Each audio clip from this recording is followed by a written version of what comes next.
बहुत बहुत आभार। सचमुच अभेदी शास्त्र की जो कल्पना और इसको यहाँ तक पहुँचाने में कविता, निबंध, कहानी, पत्रकारिता, नाटक, पटकथा की सोच और ये कार्यशाला हमारे सुकांत भैया का देन है। मैं सुकांत भैया के लिए दो शब्द कहना चाहता हूँ। मुश्किलें जरूर है मगर पहला नहीं हूँ मैं, मंजिल से जरा कह दो अभी पहुंचा नहीं हूँ मैं। कदमों को बांध ना पाएगी मुसीबत की जंजीरें, रास्ता से जरा कह दो अभी भटका नहीं हूँ मैं। तो ऐसे जिन्होंने हम लोगों को मौका दिया और हम लोग इस तरह से इस कार्यशाला के आज समापन के दिन है, तो मैं आज के मुख्य अतिथि सुकांत सुवर्ण सर से आग्रह करूंगा कि आप आए और हम सभी प्रतिभागियों को अपने कप के माध्यम से, संवाद के माध्यम से हमें प्रेरित करें और आगे बढ़ाने का काम करें। सर, कहा गया है आपके लिए दो शब्द भी समर्पित है। रख हौसला तो मंजर भी आएगा, प्यासे के पास चलकर समंदर भी आएगा, थककर न बैठे साहित्य के मुसाफिर, मंजिल भी मिलेगी और जीने का मजा।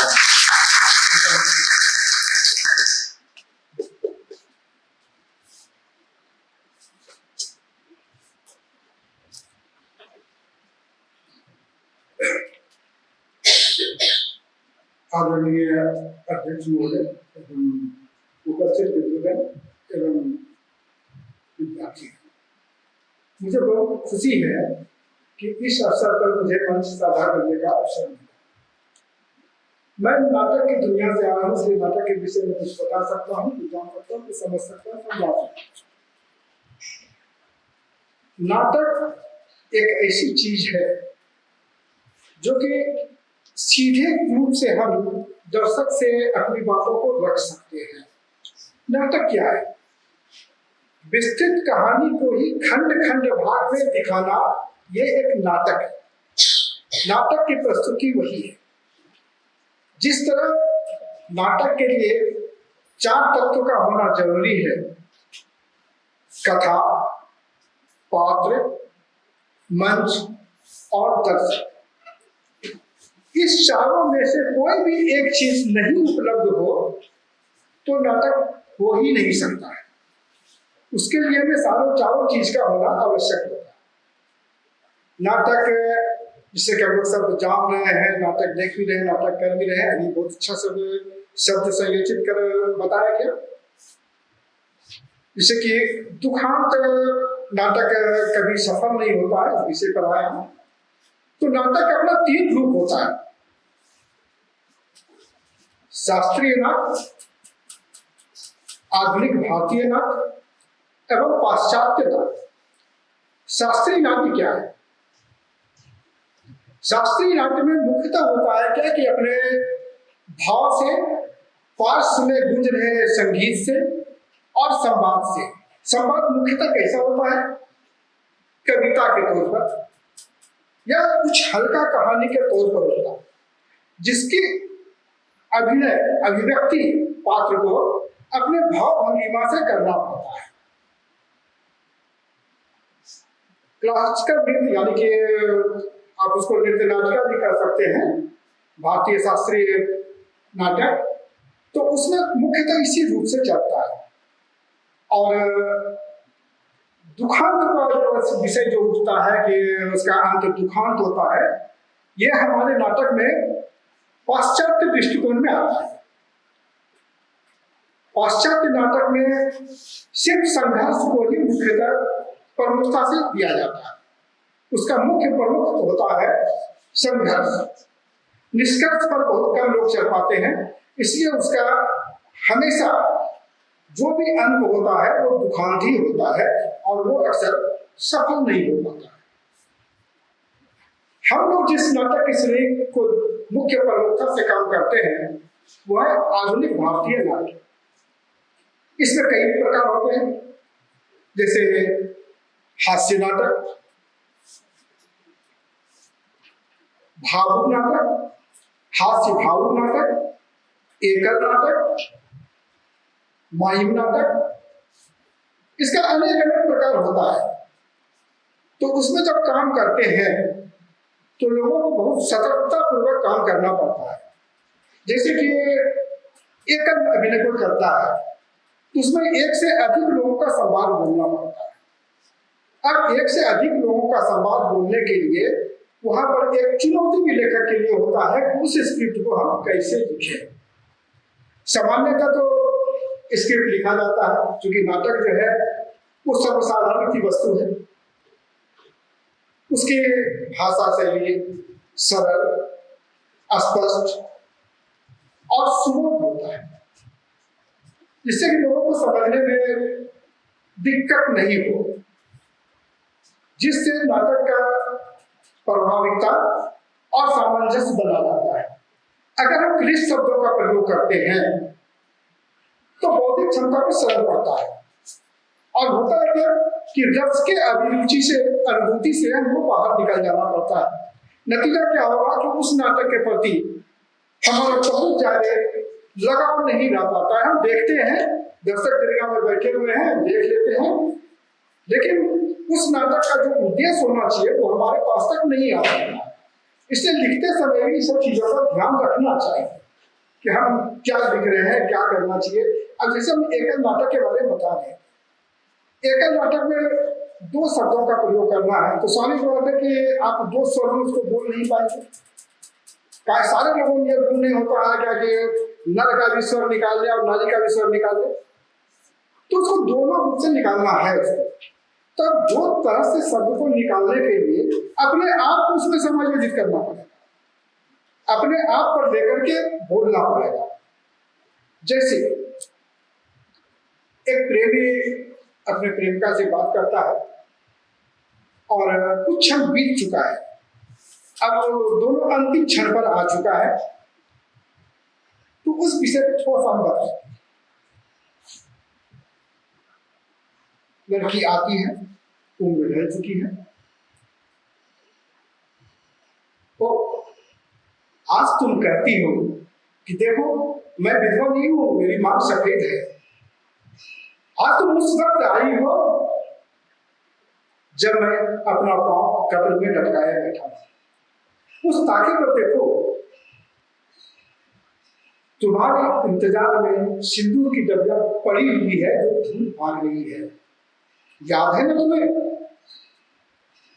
जब तुम अपने साथ मुझे ले गई थी, मैं कहा था कि तुम मेरे लायक नहीं हो, मैं तुम्हें अच्छा परवरिश नहीं दे पाऊंगा, तुम्हारा देखभाल नहीं कर सकूंगा, क्योंकि तुम इतने पैसे वाली हो कि उसके सामने मेरा कुछ मुराद नहीं है। लेकिन तुम नहीं मानी थी, मुझे लेकर अपने पिताजी के पास गए। पिताजी हाथों में हाथ देखे और छड़ी से पीटना शुरू किए थे। मैंने उसका विरोध किया। तुम जानते हो क्या बोली थी? तुम बोली थी इस बदतमीज को बाहर निकालो, ये हमारे पिताजी का विरोध कर रही थी। ना मैं हंस सका, ना मैं रो सका, और किंग कर्तव्य विमूढ़ सा बना वहां पर स्तब्ध खड़ा रहा। कुछ क्षण का पश्चात में वहां से निकल गया। न मायने तुम्हें ढूंढा, हाँ, तुमने भी तो कभी ढूंढने का प्रयत्न नहीं किया। कैसे ढूंढता तुम्हें, कैसे तुम्हें ढूंढता, जबकि तुमने बदतमीज कह करके मुझे अपनी टहनी से बाहर निकाल दिया था। आज मैं लाचार बेबस हूं, तुम्हें कोई साधन नहीं मिल रहा है, तुम मेरे पास आई हो और आकर कह रही हो कि मेरी मांग भर दो। देखो मैं विधवा नहीं हूं, मैं अभी तक तुम्हारी, कैसे तुम्हारी मांग भर दूं, चूंकि तुम अभी कुंवारी होकर के यहाँ आई हो और मेरे घर से निकलते ही मैं तुझे विधवा देख तो नहीं सकता, लेकिन तुम्हारी तुम जा तो सकती।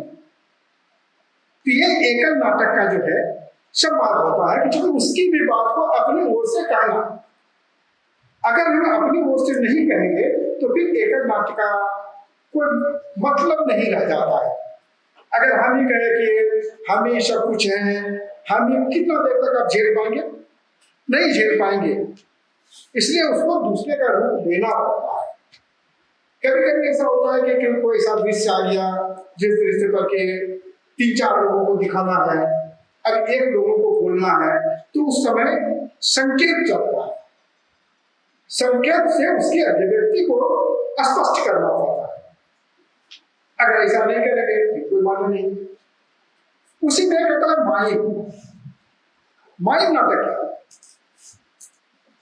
माइम है बिना बोले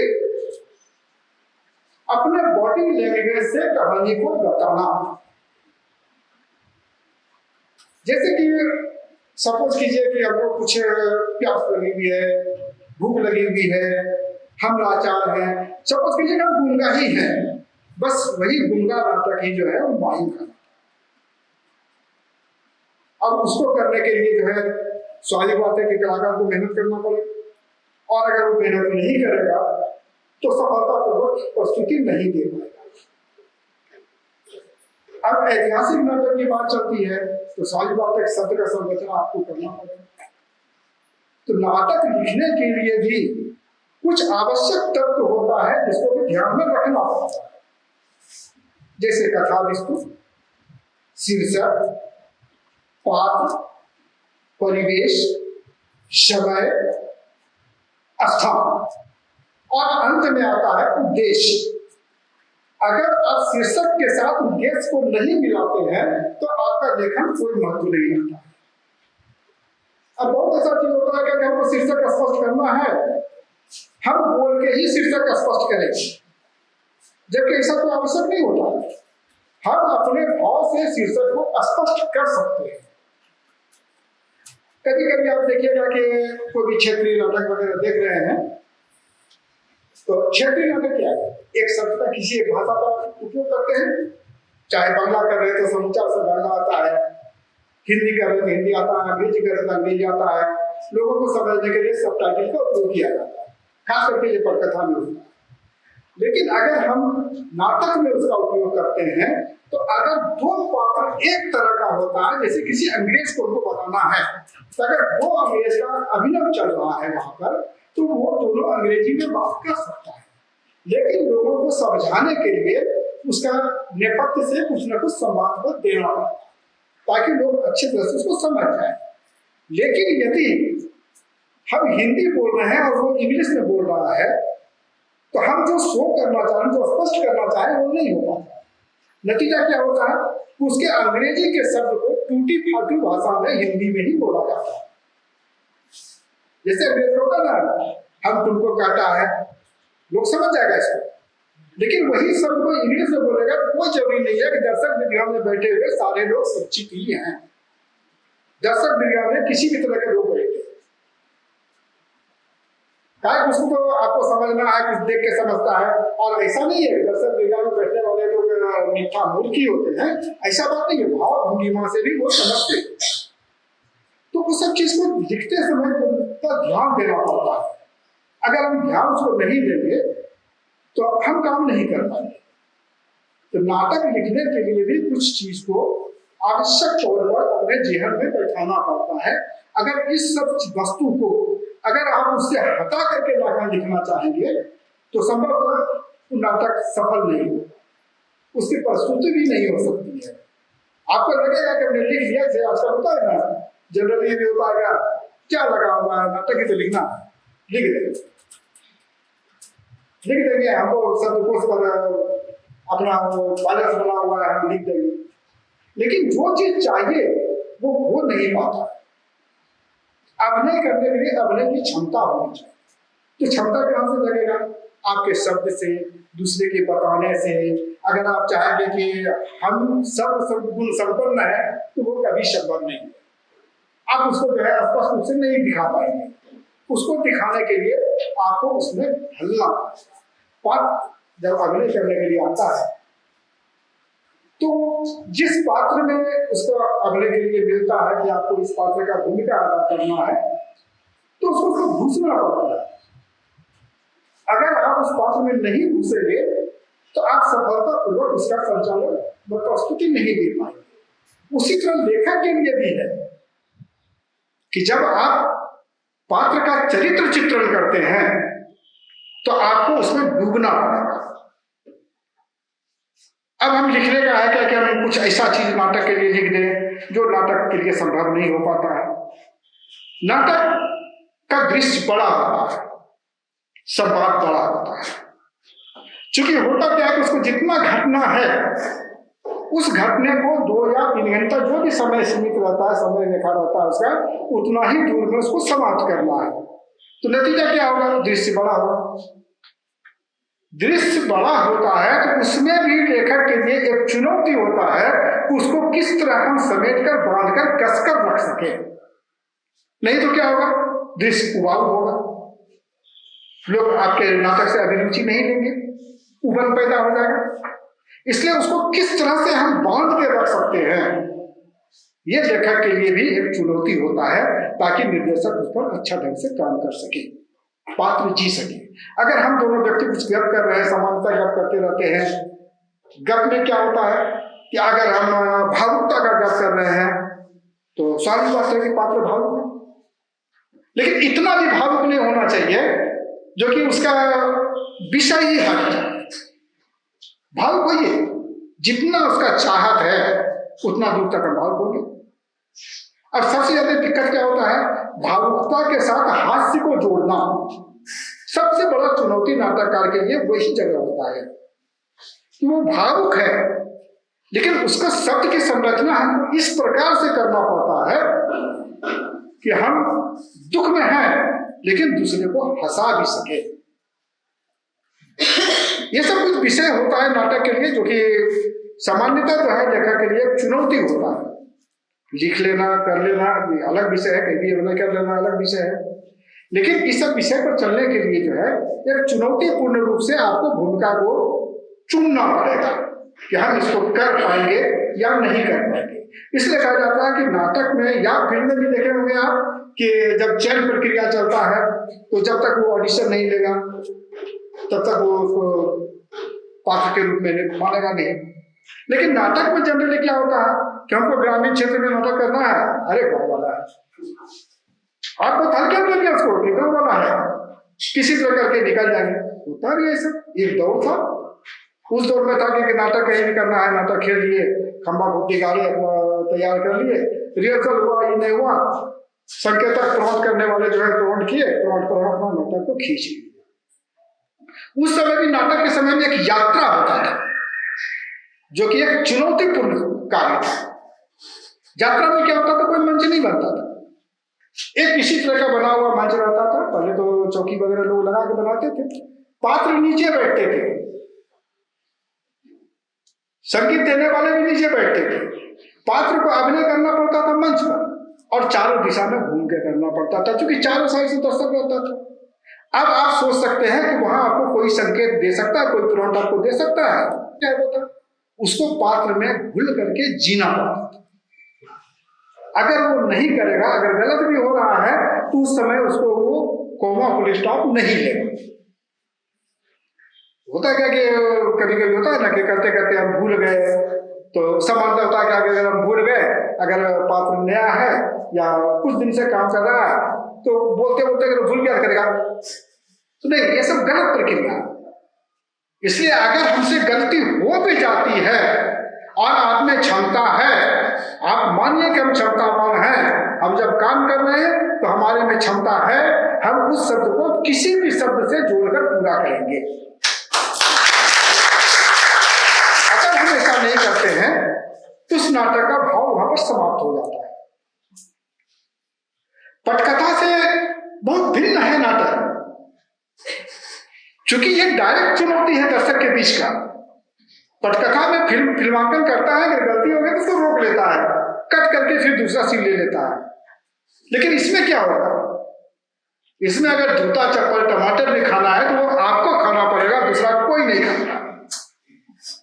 कहा कि टीम तो पर्दे के पीछे है, टीम तो आपके आगे है नहीं, टीम पर्दे के पीछे है, तो जो भी झेलना पड़ेगा वो आपको झेलना है, चाहे आपका कपाल फूटे, पैर टूटे या चप्पल खाएं। तो हम वैसा काम नहीं करें, हम पात्र का संरचना इस ढंग से करे, पात्र का चयन इस ढंग से करे कि वो उसमें जिंदा रह सके। ऐसा नहीं है कि आप हमारे भाई हैं, इनको हीरो बनाना है, दे दिया राम। नहीं, उसमें क्षमता होनी चाहिए काम करने का। अगर क्षमता नहीं है तो आप दूसरे पात्र को चयन कीजिए। तो नाटक लिखने के समय इस विषय पर गंभीरता पूर्वक पहले विचार करना पड़ता है। पटकथा क्या है? पटकथा बिल्कुल भिन्न है। नाटक जैसे संसाधन की चीज है, इसे सरल भाषा दे दिए। पटकथा में होता है क्या? दृश्य, श्रव्य और कथा लेखन की कला की विद्या को पटकथा लिखना कहा जाता है। अगर इस तीनों को आप गंभीरता पूर्वक विचार करके नहीं लिखेंगे तो पटकथा आपका कभी संपूर्ण नहीं होगा। अब पटकथा में होता क्या है? नाटक में से हम लोग लिखते हैं तो लिख दिए प्रथम दृश्य, स्थान, समय, एक डायरेक्शन वहां पर दे दिए, संवाद शुरू कर दिए। लेकिन पटकथा में ऐसा नहीं होता। पटकथा लिखने के लिए आपको उस विषय में, जिस जगह पर आप जा रहे हैं, उस जगह पर हमको कितना अवरोध पैदा हो सकता है, किस किस विषय का हमको उससे उलझना पड़ सकता है, उस सारी चीजों को स्पष्ट करना पड़ेगा। धारा प्रवाह आप संवाद नहीं लिख सकते हैं, क्योंकि नाटक में तो एक जगह है, एक स्टेज पर है, खड़े हैं, काम कर रहे हैं। अब हम चल रहे हैं, पहाड़ पर चढ़ रहे हैं, पहाड़ पर चल रहे हैं तो स्वाभाविक बात है कि पहाड़ पर चढ़ते समय हमको कहीं टेढ़ा रास्ता मिलेगा, कहीं कटीला रास्ता मिलेगा। उस सारी चीजों को आपको प्रदर्शित करना पड़ेगा उसमें, तब अच्छा पटकथा की ओर आप बढ़ सकेंगे। पटकथा लिखते समय की मुख्य 3 चीज है। सबसे पहले तो आपका समस्या, संघर्ष, उसके बाद समाधान। इस तीनों चीज को आपको दर्शित करना पड़ेगा। अगर आप नहीं करेंगे तो फिर उस पटकथा का कोई महत्व नहीं रह जाता है। शीर्षक के साथ विषय जो होता है, शीर्षक के साथ, तो पटकथा जब हम लिखते हैं तो पहले लिखा जाता है लॉग लाइन, जो कि मुश्किल से 27-28 शब्द का होता है, यानी कि 2 लाइन तक का होता है। जैसे किसी विषय पर जो है आप लिख रहे हैं, वो लॉग लाइन आपका बता देगा कि इसका कहानी कहाँ जा रहा है। जैसे कि एक मंडप में शादी हो रही थी, परिजन ने कहा दूल्हे से कि आप जितना वचन का कसम ले रहे हैं वो आपको निभाना पड़ेगा। ये विषय था। अब इसका सार वहां पर निकालता है कि यदि आपकी बेटी सीता बनी तो मैं राम बनकर के दिखाऊंगा। ये हुआ लॉग लाइन। अब इस पर समूचा कहानी चलता है। अगर हम इस चीज को परिलक्षित नहीं करते हैं तो संभवतः पटकथा में आप उलझ जाएंगे। उसको आपको बनाना पड़ेगा। पटकथा के लिए सार बहुत जरूरी है। सार, ड्राफ्ट, स्क्रिप्ट, उसके बाद स्क्रीन प्ले। स्क्रीन प्ले यानी पटकथा लास्ट हुआ, उसके पहले आपको सार लेना पड़ेगा। जैसे कभी कभी होता है क्या कि पात्र काम कर रहा है, स्क्रीन में देखे होंगे सिनेमा में कि हम यहाँ खड़े हैं, हम सोच रहे हैं कि हम जो है सुंदरवन घूम रहे हैं, वो दिखा दिया जाता है। लेकिन नाटक के लिए संभव नहीं। नाटक में आप ऐसा नहीं कर सकते।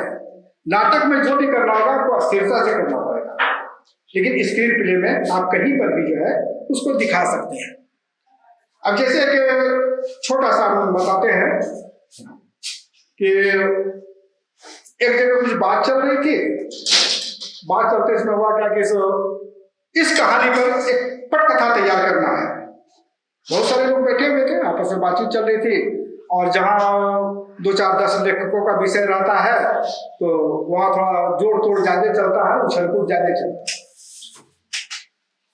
था क्या कि इस दरबार में अगर यहाँ से दरबारी लोग अपना चाटू करता छोड़ दे तो अच्छा राजा मिल सकता है। ये लॉग लाइन था क्या, उस दरबार में 5 ऐसे व्यक्ति थे, सेनापति और करीबन, जिसको कि कोई भी बात बोलने पर उसको फुल स्टॉप तक याद हो जाता था सुनने के बाद। उसको गर्व था, और उसी के कारण राजा के दरबार में कोई भी अच्छा राजा नहीं बन पा रहा था, क्योंकि राजा विरुद्ध हो चुका था। विषय आया, इस विषय पर लिखना है। विषय तो चुनौतीपूर्ण था, लोगों ने प्रयत्न भी करना शुरू किया, उसका विस्तार किया। एक होता है लॉन्ग लाइन विभाग, होता है छोटा लाइन और साथ, जिसको कि आपका डांस भी कर सकते हैं। उस पर एक कहानी तैयार हुआ। उस पर एक राजा था, उन्होंने घोषणा कर रखी थी कि जो कोई भी दरबार में आकर के एक ऐसी कहानी सुनाएगा जिसे कि कोई नहीं सुना हो, तो मैं अपनी बेटी की शादी उससे करा दूंगा और राज्य तिलक उनका कर दूंगा। बहुत सारे लोग आते थे, जब भी कहानी बताए तो उसके यहाँ तो 5 लोग थे, तो लोग बोल देते थे कभी कहानी लाते, और जब उसको कहानी का सुनाने के लिए तो अक्षर से कोमा फुल स्टॉप सहित बता देते थे। लोग आते थे, चले जाते थे। एक बार उनको एक कलाकार से बात हुई, रंगमंच का कलाकार था, उस समय तो नटी हुआ करता था, नटी से ही आपका नाटक सब चला, नटी हुआ करता था। नटी को ये बात मालूम हुआ, वो सोचा कि ठीक है, वैसे भी कौन सा हम अर्जन कर रहे हैं, यहाँ तो खाना पर आता है, खाना खा लेते हैं, पेट भर जाता है, बाल बच्चे को भाग भी नहीं सकते हैं, एक बार प्रयत्न करते हैं। वो ठान लिया और उसकी तैयारी में वो लग गया। एक दिन अचानक वो दरबार में पहुंचे, पूरा शरीर में खून से लथपथ था, हाथ में कुल्हाड़ी था, कुल्हाड़ी पर भी जो है रक्त लगा हुआ था। घुसा तो लोगों ने रोका उसको, रोका तो दरबार को धक्का मारते हुए भीतर आया, दरबार लगा हुआ था। बोला राजा आप दूसरे का न्याय करते, आप हमारा न्याय नहीं कर पाते, आप धूर्त राजा हैं। लोगों को आश्चर्य हुआ, ये कौन आदमी है जो कि दरबार में आकर के सीधा चुनौती राजा को देगा। हुआ कि इसको बाहर करोगे, काहे बाहर जाएंगे हम, पहले मेरा इंसाफ कीजिए, उसके बाद हम बाहर जाएंगे। अगर आप में इंसाफ करने की क्षमता नहीं है तो आप बताइए, मैं इंसाफ नहीं कर दूंगा, तुम जाओ यहाँ से, मैं चला जाऊंगा। तो किसी भी राजा को इस तरह का शब्द कहा जाए तो सारी बातें सुन चुके हैं। तो बोला ना बताओ तुम, हम तुम्हारा इंसाफ करेंगे। कल आप शिकार में गए थे, वहां गए थे, कल शिकार में गए, आपको एक शेर जो है आप पर आक्रमण कर दिया और हम आपको उस आक्रमण से बचाए, तो आप हम लोग बोले कि अगर तुम इससे मेरा जान बचा लोगे तो मैं अपना राज और अपनी बेटी तुम्हें दे दूंगा। अब तो सब चुप हो गया। अब दरबार में बैठे हुए लोग वो भी नहीं कह सकता कि इस कहानी को जान रहे हैं। अगर वो कहता है कि इस कहानी को जान रहे तो वैसे उसको राज देना पड़ेगा। अगर कहता है कि नहीं जान रहे हैं तो आपके लिए चुनौती है। अगर आप उस कहानी को नहीं सुने हैं तो आपको देना पड़ेगा। अंत में राजा बोला कि हाँ, हमको हमारा प्रतिनिधि मिल गया, हमको तुम्हारा शर्त स्वीकार है, तुम आओ।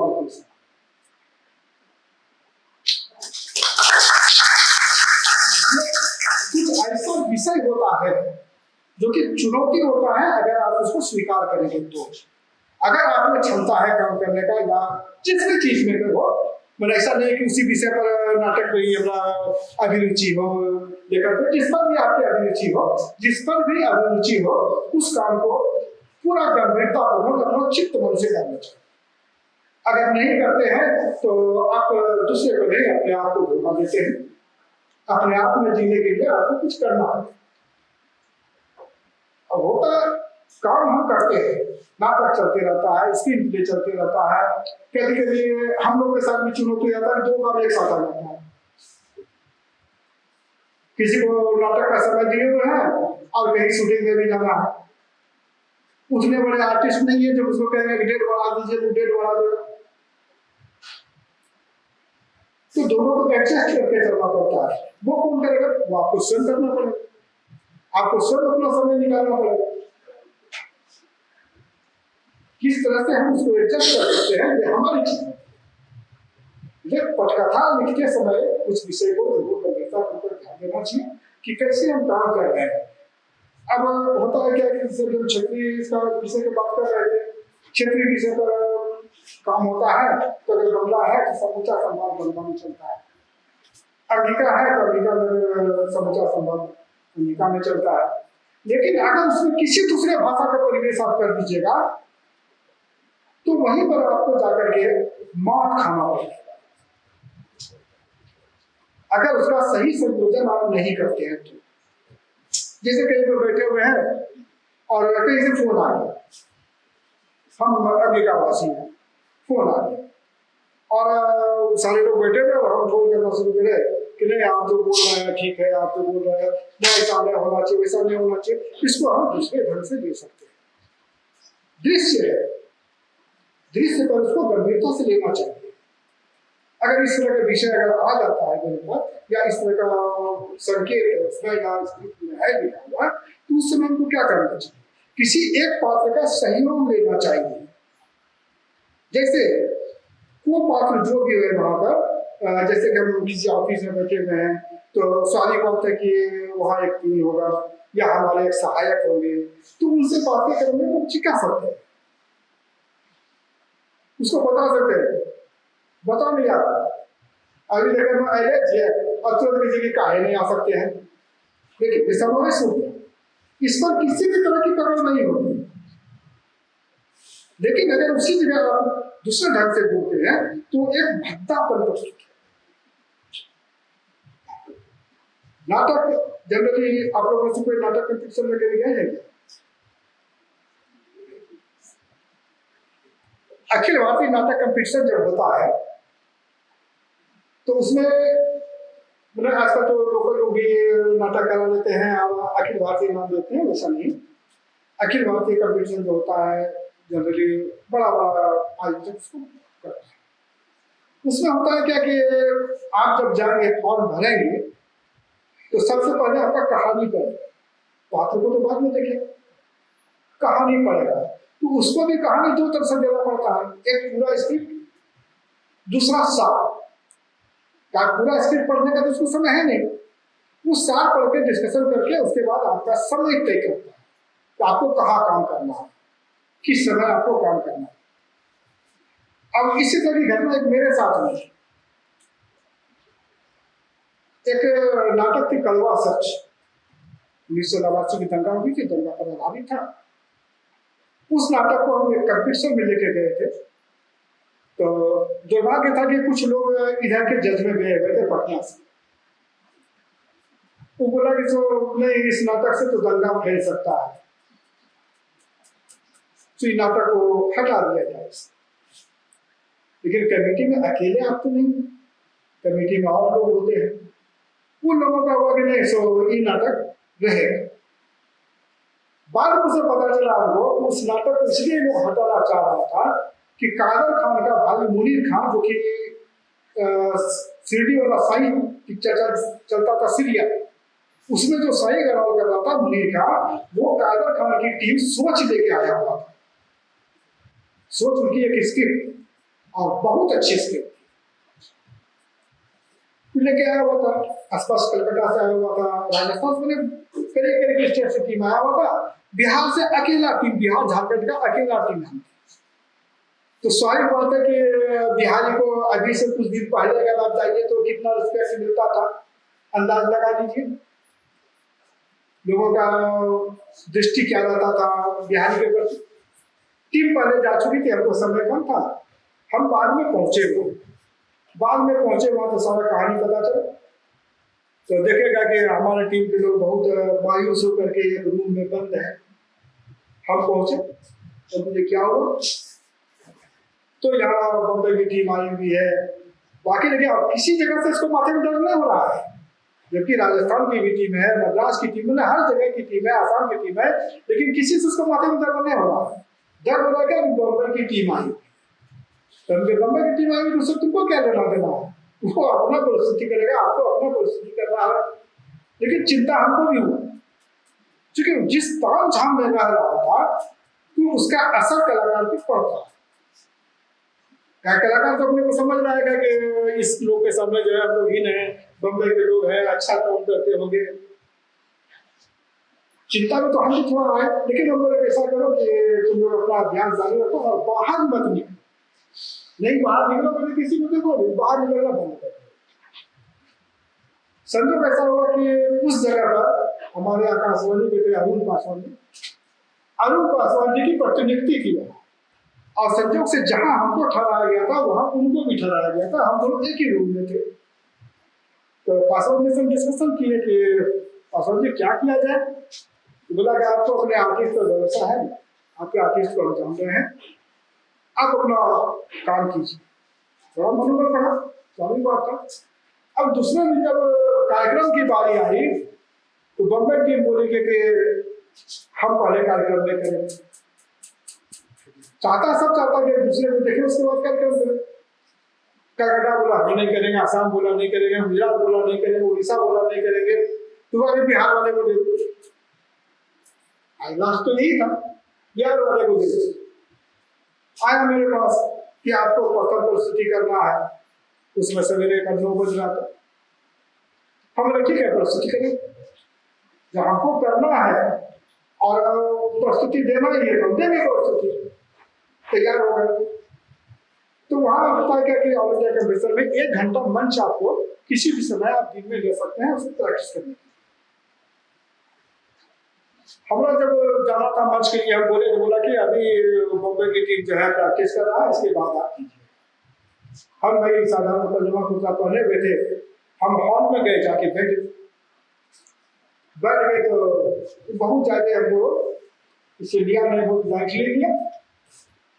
कोई काम कर रहा है, बैठे हुए थे, देख रहे थे, और सही मायने में हम उसको देख रहे थे कि जो लाइट कभी हम देखे नहीं थे, जिस लाइट का उपयोग कभी हम मंच पर नहीं किए थे, वो सब लाइट लाए हुआ था अपना व्यक्तिगत, और उसको सेट कर रहा था।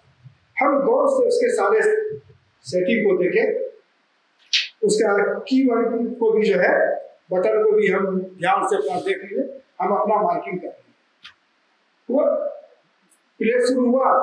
वो जितना लाइटिंग अपना लाया तो सारी लाइटिंग बहुत कुछ नहीं थी, जिस लाइट की उसी को कुछ नहीं किए। अब बाकी अपना दृश्य को भव्यता बनाने के लिए हम उसके सारे लाइट को यूज करें। अब अगर आप यूज कीजिएगा दूसरे को भी, तो कोई भी कहेगा कि मेरा देख के किए, आपका देख के तो किए नहीं। और अंत में जब उसका निष्कर्ष आया, रिजल्ट आया, तो प्रथम स्थान पर बिहार था, सेकंड पोजीशन पर कलकत्ता स्पर्श था, और थर्ड पर मुनीर खान की टीम बॉम्बे की। जबकि इतनी अच्छी स्क्रिप्ट, शायद वो स्क्रिप्ट हमको मिलता तब स्टेज को फाड़ देता। इतनी अच्छी स्क्रिप्ट थी, लेकिन उसके माथे पर प्रभाव पड़ गया कि हमारे लाइट को यूज कर दिया। क्योंकि वो लोग लाइट की दुनिया का है, हम लोग मंच की दुनिया के हैं, हम लोग धरती की दुनिया से चले, धरती से काम किए, इसलिए धरती पकड़े हुए हम लोग। हमें गिरने का डर क्या है? हम तो सब मुझ पर जमीन पर बैठे हुए। डर तो उसको है ना जो ऊंचे स्थान पर है। वो लोग लाइट पर काम करता था, लाइट इसका उपयोग हो गया। ओके, देखिए पात्र बहुत अच्छा, अभिनेता बहुत अच्छा, संवाद शैली हम लोग से बहुत सुपर, इसमें कहीं दो मत नहीं था। लेकिन वो इतना नर्वस हो गया कि तीसरे स्थान पर चले। तो यही अंतर होता है काम करने वाले में से। अगर आप जमीनी स्तर से काम करते हैं, अभिलेखन क्रिया को ही अगर आप उसको नीचे से उठाते हैं, हर एक विषय वस्तु को समझते हुए उठाते हैं कि यहाँ से उठाने के बाद हम कहाँ जा सकते हैं। कहीं पर हम खाई में तो नहीं पड़ रहे हैं, या हमारा कोई इसके जो है खाई के बगल से तो नहीं गुजर रहा है। ऐसा नहीं हो कि इस ओर खाई हो जाए, उधर आग हो जाए तो हम जाए तो जाए किधर जाए। तो उस समय जो है वो परेशानी बढ़ती है। आप सुधार लेंगे, लेकिन जो चीज चाहिए वो आप नहीं कर पाएंगे, उसको आपको कंप्रोमाइज करना पड़ेगा। इसे फिल्म में क्या होता है, फिल्म में शूट होने लगता है तो लोग पहले से चिन्हित करता है स्थान को कि किस स्थान पर हमको शूट करना है, वहां क्या परेशानी हमको आ सकती है। क्या टेक्निकल टीम को परेशानी कम होती है, परेशानी होती है किसको? तो आर्टिस्ट। टेक्निकल टीम तो अपना समझौता कर लेगा, शूट करना, चलाना, लाइट करना, उसको जैसा कहिएगा वैसे कर देगा। लेकिन अभिनेता वहां पर अभिनय किस ढंग से करेगा, इस विषय पर सोचना पड़ता है। अब है क्या कि कहीं हम शूट कर रहे हैं, हमको जरूरत है कि एक ढलान, हम देख के भी आए हैं ढलान है, कल पता चला वो कट गया, क्योंकि हम चीजें किए ना, उसका विकल्प को ढूंढे नहीं। अब हम काम करने के लिए चले गए, काम करने के लिए गए, देखते हैं कि ढलान वहां पर समाप्त हो गया है, अच्छा कंप्रोमाइज करके काम कर लो, एडिटिंग में इसको संभाल लो। लेकिन एडिटिंग में आप क्या संभाल रहे हैं? आप संवाद को संभाल सकते हैं, शब्द को शुद्ध कर सकते हैं, वो भी अगर भी आपका मिलता हो तब। अगर नहीं मिलेगा तो दृश्य को आप कहां से संभालिएगा? चाहे तो आप ग्रीन पर्दे पर काम कीजिए, जैसा मन चाहा स्क्रिप्ट, जैसा दृश्य चाहिए आप स्क्रिप्ट पर लगाइए, ग्रीन पर्दे पर काम करके। लेकिन अगर आउटडोर शूटिंग कर रहे हैं आप, तो आपको कंप्रोमाइज नहीं करना चाहिए। ऐसे बहुत सारे सुनते होंगे कि बस देखने के लिए गए तो शूटिंग बहुत ज्यादा कट होता है। पहले ऐसा नहीं होता, पहले एक बार में लोग निकाल लेते। तो पहले डिजिटल कैमरा नहीं था, पहले रील करता था। और सुनते भी होंगे कि इतने रील की पिक्चर है, अभी कहीं सुन रहे हैं क्या कि इतने रील का पिक्चर है? अभी डिजिटल होता है। पहले रील बहुत महंगा आता था, और अगर वो टेक होता था तो सीन को काटना पड़ता था। अगर उसको काट करके फिर से हम एडिट करेंगे तो रील बहुत महंगा आता था। लोग उसको प्रोड्यूसर उसको डेयर नहीं करता था, ओडिया कर रहा, चलो जैसा ठीक है देख लेना, एडिटिंग में देख लेना। कभी कभी आप देखे होंगे भागलपुर वगैरह में बहुत सारा शूटिंग चलता है। बीच में एक शूटिंग चला था गंगा धाम में, वो तो बहुत पहले का नहीं बता रहे, बीच का बता रहे हैं। गंगा धाम का एक आदमी को बहुत खुशामद करके लाया कि आपको गंगा को तैर जाना है, आपका फोटो ले रहे हैं। उस बेचारे को तैरा दिया, एडिटिंग में उसको हटा दिया, उसके जगह पर आप आ गए।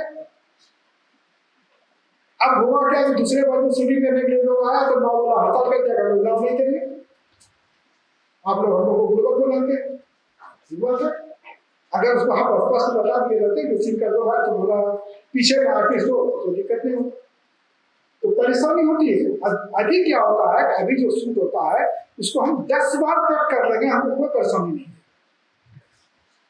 अब 10 बार कट करने का भी एक रीजन होता है, उस 10 में से कौन सा दृश्य मेरा सुपर है, उस दृश्य को हम अपना जोड़ेंगे।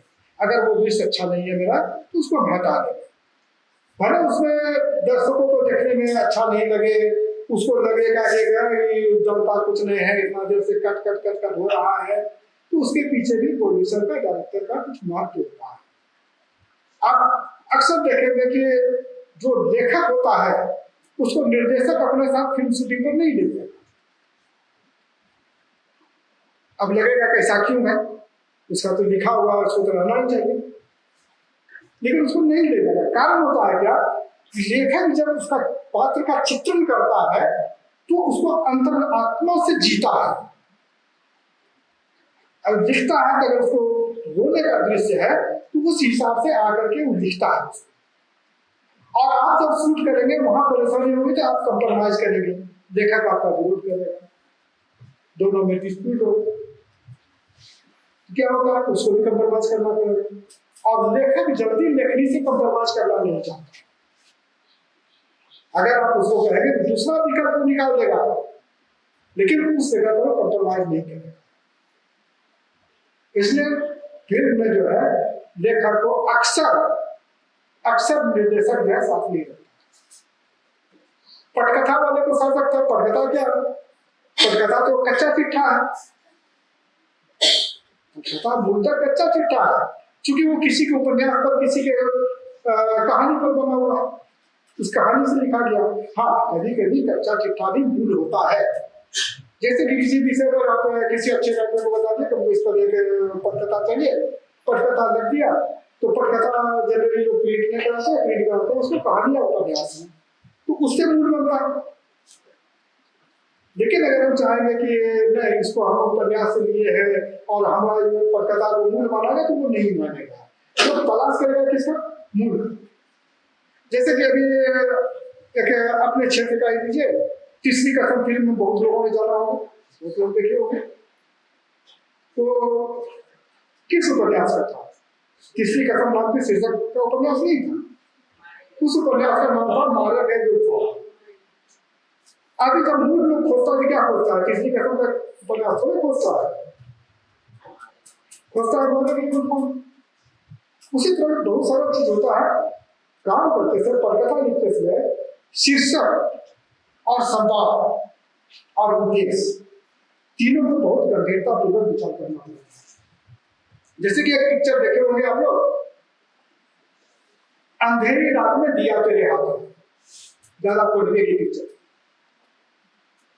अब शीर्षक कैसा है? इसका दूसरे दृष्टिकोण से लोगों की दृष्टि जा सकती है। अंधेरी रात में दिया तेरे हाथों। इस कहानी का शुरुआत कैसे होता है? पात्र आता है, मैं देते देते थक गया, तुम लोग लेते लेते नहीं थके, अब मैं रुपया उधार देना बनता है। देखिए कहां से स्टार्ट किया, लोगों की मानसिकता कहां लेके चला गया, और एक बार आ जाता है कि अब मैं रुपया उधार देना बंद है, यानी वो रुपया उधार देगा। लेकिन शीर्षक के अनुसार संवाद को कितना सटीक रूप से ले गया कि दर्शक का ध्यान केंद्रित इसके लिए। ये एक शैली है पटकथा लिखने की। अगर इस पर गंभीरता पूर्वक आप विचार नहीं करेंगे, बहुत क्लिष्ट शब्द दे देंगे, तो क्लिष्ट शब्द का जनरली, चाहे वो नाटक हो या पटकथा हो, जल्दी सक्सेस नहीं होगा। उसके लिए आपको कुछ ऐसा सुगम शब्द जो देना पड़ेगा जिससे कि लोग उसको अच्छी तरह से समझ सकें। तो पटकथा और नाटक कथा में यही अंतर है। पटकथा वैसा चीज है जो कि काला चिट्ठा है, दूसरे को उपन्यास कहानी पर उसको लिखा जाता है, उसके द्वारा आप स्क्रीन पर दिखा सकते हैं, उसको मंच पर आप नहीं प्रस्तुत कर सकते। ठीक है, इसके साथ ही